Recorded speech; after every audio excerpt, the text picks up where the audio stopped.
Hey Cash App fans, ready for something awesome? I'm Mashkur Ali, your Cash App advisor, and guess what? Cash App just dropped a brand new feature. It's called Pool. Yep, right above the pay button. But what does it do? Why is everyone talking about it? Stick around. I'll show you how this cool new tool can make sharing money with friends faster, easier, and way more fun. First, let me tell you that this option was launched on July 29, 2025, but it is rolling out slowly. So some users may already see it on their interface, while others may not. Don't worry, within a few days, it will appear on every Cash App user's interface. Now let's talk about what this option actually is, what features it offers, and how we can benefit from it.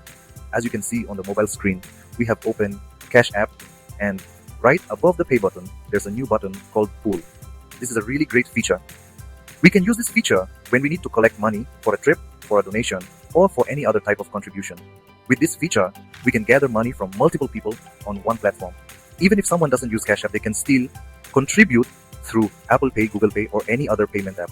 Once the target amount is reached, you can close this pool event and all the money will be added to your Cash App balance. To know how to use it step by step, we've given a video link in the description. In that video, we've shown a live example of contributing money into a pool. If you still have any questions, feel free to ask us in the comment section.